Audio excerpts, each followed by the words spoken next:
No more normal days here in Canada. Holy smokes, totes, my goats. Alberta referendum still in motion, and Danielle Smith says whichever organization gets the most amount of signatures, that's the direction that Alberta is going to be going. You also have tariffs are completely paused for the next 90 days between America and China, which is good. It's great. It's actually phenomenal because now you have the stock market that's rebalancing, and just a whole bunch of good is coming from that. You also have David Eby, British Columbia, taking a page out of the conservative book. He's hiring American healthcare workers, and instead of that process taking 4 months, it's taken days. So again, good job, I suppose, even though it's not the people doing it that I want to be doing it. At least stuff is getting done. And yeah, Freeland is also not part of Mark Carney's cabinet. You know how many times I've done this shot? Too many, at least. I can't stop but laugh. Freeland is not part of Mark Carney's cabinet. She ran for prime minister after dumping Trudeau and then an election being triggered. And she thought maybe she'd get a job, but nope, she's just a normal MP. So yeah, there's a whole lot of news to take a look at in this video. Welcome back to the channel. Welcome back to another video, everybody. Before we get into it, I do want to encourage you all to hit the like button and subscribe if you haven't already. It does really help grow the channel. We got to talk about protecting ourselves, folks. With a referendum on the horizon, it feels like Canada is about to be shattered province by province by province. And well, we have to personally protect ourselves because there's probably going to be a whole lot of craziness coming from this Liberal cabinet, which is a phenomenal segue into today's sponsor. This video is brought to you by today's sponsor, Private Internet Access. If you're fed up with government censorship and the government tracking and then selling your data, well, boy, oh boy, do I have a fix for you. Private Internet Access, my go-to VPN, is the best way to cloak yourself so that you can browse the internet anonymously. Also unlocks a whole bunch of censored news here in Canada, which is the Liberals' quota. In addition to that, when you have Hulu, Netflix, Disney Plus, it allows you to access content that is restricted by this country. So you can use American Netflix, French Netflix, Italian Netflix, whatever it is that you want. There are so many benefits to private internet access, but my favorite is the fact that it works on so many different devices. One subscription protects unlimited amount of devices at the same time. You can also change your IP address to more than 91 countries around the world. If you use my link down below in the description or the pinned comment below, you'll get 83% off private internet access today. Alternatively, you could go to piavpn.com/sunshine to get the exact same discount. Thank you, Private Internet Access, for sponsoring today's video. All right, let's get into the news, shall we? Kicking things off with Donald Trump, President of the United States, announcing that there is no longer going to be tariffs, well, for the next 90 days between China and America, which is good because that would have been really bad. Today we achieved a total reset with China after productive talks in Geneva.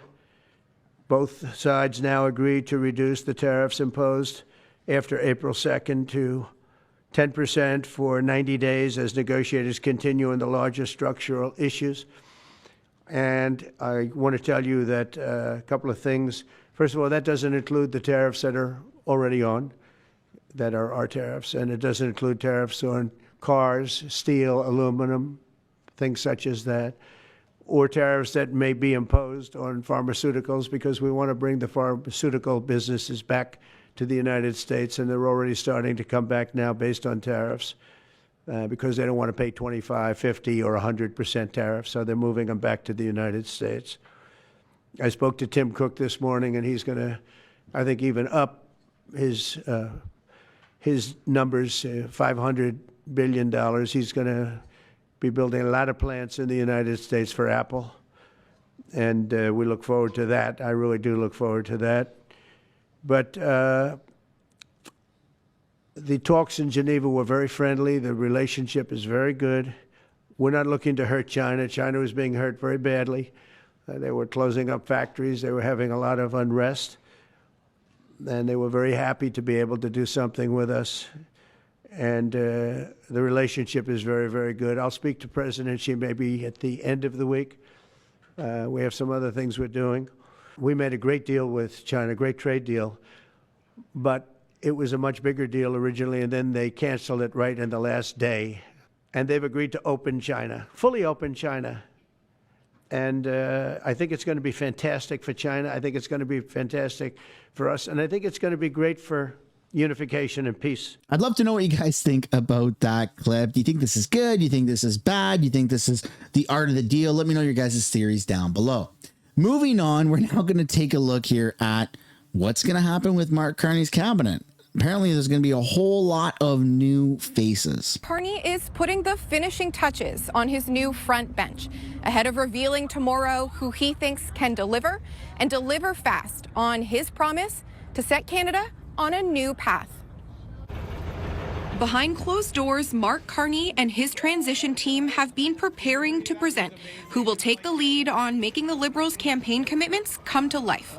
Taking these decisions around who is going to be in the ministry sets the tone for the entirety of the mandate. Focused cabinet. After appointing a slimmed-down ministry just before the election, CTV News has confirmed that Carney's cabinet roster is expected to stay under 30 people, but the Prime Minister's office says Carney will be installing essentially a two-tiered team. There will be a core group of cabinet ministers that will lead on the big files such as trade and Trump. And then there will be up to 10 secretaries of state, who in addition could be picking up less pressing portfolios or assist main ministers on specific files. This ministry, as it'll be called, isn't likely to be involved in all cabinet work, according to the PMO. CTV News has also confirmed that more than half of the MPs walking up to Rideau Hall tomorrow will be new faces. Someone who was in the room when the last Prime Minister was making these decisions said to expect Carney to leverage having a more regionally diverse roster and recruits with big resumes. The prime consideration for Mr. Carney is going to be who has the skills to take the decisions and to lead at this critical moment for our country. Period. End of sentence. As for what Canadians want to see this government focus on, Canada-U.S. relations tops the list, according to Nanos research, followed by affordability, healthcare, housing, and tax cuts. If you guys have any predictions as to who will and who won't be in the cabinet, let me know down in the comments. Next up, we're going to take a look at Freeland getting the boot, or at least not getting an offer from her son's godfather, who is now the prime minister of the country, Mark Carney. Kind of weird, nepotism at its finest, but I guess not working in her favor. Chrystia Freeland won't be in Mark Carney's new cabinet, sources tell CTV. And you can see the top comment here, elbows up, question mark. Trump effectively dictated her dismissal from cabinet as a condition of negotiation, and Carney's going to accede to his demand. Oh, I love it. I love it. I personally think that Freeland is going to retire soon. I think that she's coming to the end of her career in a very humiliating way. Freeland out of cabinet. One prominent name, thank goodness, who will be removed from the front bench, however, is a longtime minister, Freeland, who Carney put in charge of the transport and internal trade portfolios in mid-March. The assignment came amid Carney's promise to break down intra-provincial trade barriers by Canada Day. Wow, that's so close. Man, that's pretty cool. You know, here's what pisses me off. The fact that I just said that that's pretty cool. It shows me that I kind of have Stockholm syndrome. Like, the Liberals created this problem. This could have been solved by the Conservatives, but it can also be solved by the Liberals. And this is part of their tactic. Make life so bad for people and then offer to sell the solution. Cause the problem, sell the solution. I've said this many, many times. It's like a well-known thing. And yeah, Liberals are doing it in full effect right now. Intra-provincial trade barriers are put up by Liberals. They could have actually used the whole COVID crisis as the best way to break down the intra-provincial trade barriers for services, specifically with healthcare workers. But here they are now. We should be kissing their feet because he's the Messiah. Carney's the Messiah, apparently, for solving these things. No, this should have been done a long time ago. Don't get me wrong. I'm glad it's happening. Yeah, I'm a conservative. I have conservative values. I voted for the Conservatives. I just want this country to be better. And it sucks that the Liberals, all of the same people, are still there. They ruined this country. And now they're going, hey, we can sell you the solution. We're going to make it real good and we're going to do it real fast. I don't like that. I don't like that at all. It's greasy to me. It's like It's like if I was a mechanic and I'm walking by people's tires and I'm puncturing their tires and going, hey, do you need a new tire? Well, haha, here's my business card. That's gross, but that's how the Liberals do business. So I'd love to know your guys' thoughts and comments down below. Next up, we're going to take a look at Tom Mulcair, who has a reappearance on CTV to discuss the cabinet priorities and what he thinks the cabinet should look like. Are you anticipating a big shakeup? Do you think that there could be quite a difference to this cabinet? I think you had quite a good list right there. I agree with most of that. I think that, for example, Carlos Letao is likely to get finance. It's going to be a big change. He's a banker, first and foremost. He did an outstanding job, by the way, in the province of Quebec. It was an absolute mess that he walked into and cleaned up very successfully. A mess that resembles the finance mess left by the Trudeau government. So, yeah, Carney's got a lot of work to do. He puts in a banker who can talk to him in semaphore. I mean, they'll understand each other implicitly, and he'll just go about his business and get the thing done.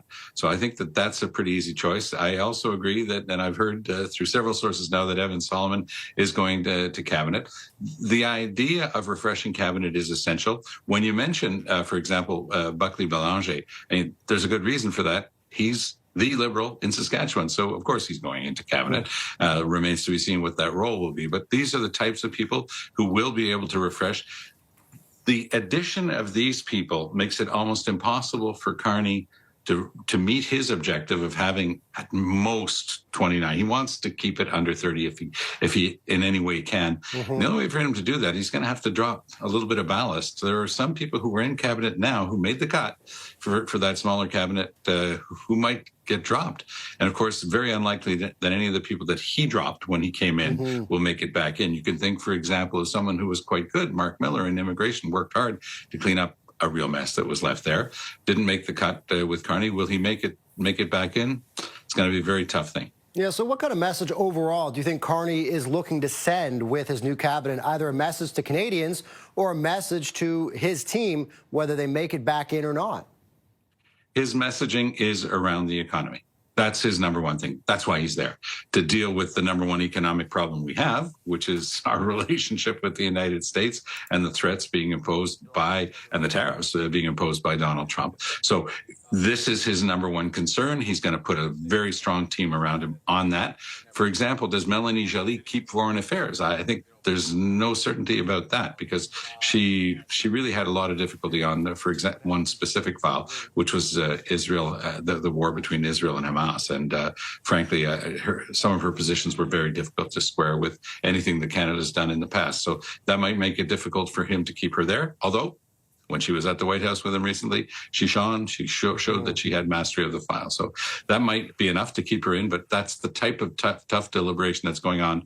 Well, it went on for the past several days, and they already know who the list is. Not everybody can be satisfied. If we say that that Carlos Letao goes to finance, that means that François-Philippe Champagne, who was convinced he was going to stay in finance, is going to have his nose a little bit out of joint. What's he going to get in return? That we'll find out tomorrow. He'll be in for sure. Do you agree with Tom Mulcair's assessment? Let me know your thoughts and comments down below. Next up, we got to take a look here at, I don't even know, I can't call him the fat pig because he's not fat, but he's tall and lanky and his face looks like Woody from Toy Story. So what do I call him? The depressed Woody?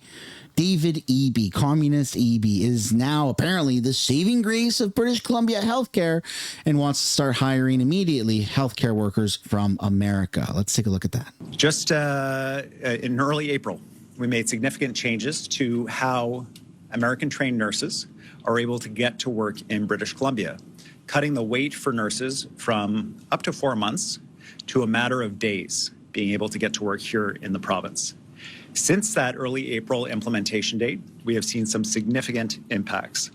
Applications from U.S.-trained nurses to British Columbia are up 127%. 177 nurses have applied since the implementation of this new program, and 113 have been granted registrations already. Since March, just before the implementation of this new program, we've had 1,200 doctors, nurses, and allied health professionals that have expressed interest in working in British Columbia. It could be attending a webinar or accessing information about how to apply to work here. We're going to continue to ramp up these recruitment efforts, including direct ad campaigns down the west coast of the United States through Oregon, Washington, and select cities in California. Our goal is to ensure that we're not missing this opportunity, to ensure that we're strengthening our healthcare system for all British Columbians. This recent development in relation to nurses builds on work that we've already done to recruit internationally trained health professionals. We have recruited over 1,900 international medical graduates that have registered in the province between January 2023 to April 2025. And over 1,600 internationally educated nurses have registered from January 2023 to the end of last year. Over the last 2 years, we've added 1,000 new family doctors, connecting hundreds of thousands of British Columbians to the primary care that they need. And we know there's a lot more to do, but we also know that there's an opportunity here to really ensure that people get the care that they need. We're continuing our efforts to recruit and retain and train healthcare professionals, including at the new medical school at SFU Surrey. Once again, cause the problem and sell the solution. This could have and should have been done a long time ago, but here we are now. Thankful, like I'm thankful that this is happening, but that's my Stockholm syndrome speaking. And it angers me. It angers me that I fall for this still. I'm not kissing his feet. I'm not thanking him, but I'm just happy that stuff is getting done in this country. But it might be a little bit too late for Alberta. Premier Smith is going up against the feds for the carbon tax, the consumer carbon tax, and on also giving the referendum a bit of more of a platform. Even though she says she's against it, wink, wink, nudge, nudge, it's happening. Let's take a look at that. To talk about an important step Alberta's taking to protect our province's economy and help our businesses stay competitive. The current tariffs being imposed by the United States are increasing costs, disrupting supply chains and creating uncertainty for industry, making it challenging to operate efficiently and stay globally competitive. Our government is committed to supporting Alberta businesses and industry and doing everything we can to ensure they remain competitive across global markets. And we will continue to take action to make Alberta one of the most business-friendly jurisdictions in North America by removing burdensome red tape, eliminating unnecessary regulations, and keeping taxes low. Our industry, from energy to agriculture, not only empower our economy, but the wealth that they generate allows us to provide Albertans with the essential services they rely on, from healthcare to education. That's why it's so important that we listen to industry concerns and help develop a business environment where they can thrive. And what we have heard from industry is that any further increases to the industrial carbon tax past $100 per ton would be detrimental to their businesses and would diminish their competitiveness in the market. That's why today we're announcing that effective immediately, Alberta is freezing the industrial carbon tax under Alberta's Technology and Innovation Emissions Reduction System, or TIER, at $95 per ton of emissions. This price was set to increase to $110 per ton next year and continue increasing to $170 per ton by 2030. Now, let me be clear, Alberta remains committed to reducing emissions through the development and implementation of new technologies, not unrealistically high taxes, while responsibly powering the world for decades to come. Alberta's industrial carbon tax system, TIER, has been in place since 2007. Our approach has reduced emissions in intensity by over 22% and reduced overall emissions by an estimated 7.2%, while production increased by 90%. We have a reasonable system in place that's working, but any additional increases past $100 per ton will wipe out any of the benefits we've seen. That means fewer jobs for Albertans, less revenue to invest in our public services, and decreased innovation across our industries. But instead of supporting our industry, Ottawa wants to increase their industrial carbon tax to $170 per ton by 2030. Now, if industry told us that any increase past $100 per ton would be harmful, you can imagine what a $170 ton industrial carbon tax would do to our industry. That would be devastating to Alberta's economy. This is yet another example of Ottawa overstepping into our provincial jurisdiction with reckless policies that damage our industry. This is on top of the anti-industry and anti-development policies passed by Liberal and NDP politicians in Ottawa to cap production, landlock Alberta's resources, destroy our reliable and affordable electricity grid, and ultimately to put Albertans out of work and ruin our economy. With the change in government south of the border, it is essential that we have a reasonable carbon pricing system, not one that will price our industries out of global markets. By freezing Alberta's industrial carbon price, we are acting in the best interest of all Albertans. We are providing certainty, stability, and economic relief to the businesses that contribute so much to all of Canada. And we are supporting the energy producers whose expertise and innovation are quite literally shaping the world's energy future. But this freeze doesn't just benefit our energy industry. It's also agriculture, forestry, petrochemicals, and other industries that make the products the world needs, that contribute so much to our economy and create jobs that enable hardworking Albertans to provide for their families. We will stand up for our province, support our industries, and protect Albertans' livelihoods. But make no mistake, our government will always do what is right for Alberta, no matter what Ottawa says. So previously you'd said that you couldn't comment or presuppose any potential referendum question put to the populace. The Alberta Prosperity Project this morning released the question that they intend to move forward with, which is, do you agree that the province of Alberta shall become a sovereign country and cease to be a province of Canada? They said they're waiting until they can get about 600,000 signatures before pushing forward with the petition. So if any referendum question has to respect the treaties, would you be willing to put that question on a ballot to Albertans?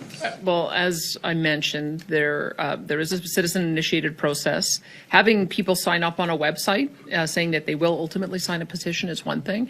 Getting the physical signatures signed up is another. That's why we have to wait for the process to play out. We haven't yet passed the legislation, and so once the legislation passes, it'll be pretty clear what the timeframes are. I know that there are several groups out there that are proposing different timelines, different questions, and so I'll wait to see which one garners enough signatures and actually gets a petition campaign going before I would comment on that. But I've made my position clear. I support a sovereign Alberta within a united Canada, and it's my job to see if we can get a new deal with Ottawa so that I can convince more Albertans to feel the same. But whose job is it to determine whether or not a question being put to Albertans is constitutional or respects the Charter? Is it the government's job to say, we don't think that's a legal question? Is it Elections Alberta's job? Well, I think it was the Supreme Court's job, and so the Supreme Court in their Clarity Act gave some pretty clear ideas about what you needed to do, which prompts a negotiation if something like that was ever to be successful. So I think that this the Clarity Act and the constitutional or the court discussion around it gives a pretty clear path. That wasn't just to apply to one province. So I think that it's no one's asking these questions in Quebec, even though they do have the Parti Québécois polling higher than anyone else, and they've just elected 24 separatist MPs. So I think that perhaps maybe talking to some of the scholars in Quebec, because they've obviously worked through that and they're much further ahead in the discussion than any other region. Awesome. And we'll go to Shay, and then Jack, if you still have your hand up, we'll go to you next. Go ahead. Thank you so much for taking my question. It's for the Premier. We've heard you talked earlier today about economic stability and relief. I've heard from some economists who say that any plan for Alberta to separate from Canada is not economically viable, and they fear that investment would flee from this province as a result of that instability. I know you said that your government is not putting forward this referendum yourself, but you are leaving the door open. So are you risking economic stability by doing so? Well, as I said, we support citizen-initiated referenda. The whole purpose is to have a process for citizens to be able to put those questions forward. I would say that would be a question for any of the groups that are leading that, because we aren't. We're leading the effort to have a strong and sovereign Alberta within a united Canada, and that will be what I would be advocating for. But by lowering the threshold, you're leaving the door open, and you yourself acknowledged talking on with Vashi Capellas last week that you needed to provide an outlet, or else it could create a new party. So, therefore, I guess, are you worried about fractures within your own party as a result of this? We're seeing new groups, whether it's the Alberta Prosperity or the Republicans, saying that they're hearing a lot of support on this. I think single issues should be put on a single question on a ballot if citizens want it to be. Our political party has dozens, if not hundreds, of policies. And so I don't intend for the United Conservative Party to become a single issue party. We intend to continue to support their founding documents, which that we are supporting constitutional sovereignty within United Canada. So once again, I think that those questions are for the various groups that are putting forward the referendum questions. Freezing the price kind of seems contrary to that, but it also kind of actually, in my head, breeds instability, because an indefinite freeze is something that will change, and they knew, the businesses knew when the price was escalating. So how is that stable? I would say that the fact that the first action that Prime Minister Mark Carney took was to eliminate the retail carbon tax shows you that that price had gotten too high to bear. And I think that it's reasonable to expect that it's a parallel in the business community, that the price has gotten too high to bear. If you have a time frame of going out to 2050, there's no reason to try to front end load everything by 2030. That's been foundational to the dispute we're having with the federal government. Is let's coordinate around a 2050 target so that you can have a reasonable time frame to implement technology, develop new solutions, see the retirement of equipment. That's foundationally why we're having the dispute with Ottawa. The 170, could it have been possible if the Americans were following suit? I don't know. But you may have noticed there's a change of direction in the United States since November, which has caused a massive recalibration of everything in Canada. And if we want to be able to compete and integrate with our largest consumer, then we've got to have a reasonable level of increase. So as you've seen, we're not proposing it goes to zero. We're just proposing that it stays where it is. Well, we have some kind of recalibration about how this is going to impact the business community. What we have heard from the business community is that it's too high. And I think if you look at Quebec's carbon price, Quebec's carbon trading price is lower than this.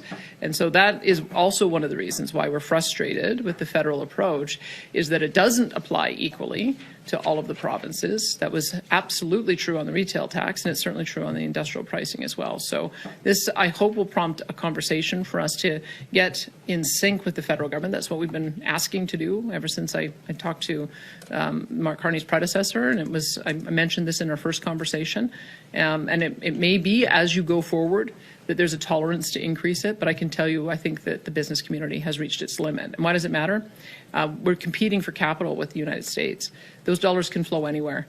And if we get too far ahead of where the Americans are, then all of those billions of dollars of investment will not come here, and that will impact our economy. Alrighty, folks, that concludes this video. I'd love to know what you guys have to say down below in the comments. For starters, are you pro separation? Do you think that Alberta should move forward with a referendum? Let me know down below. And then about any of the other topics that were mentioned in this video, let me know you guys' thoughts down in the comments.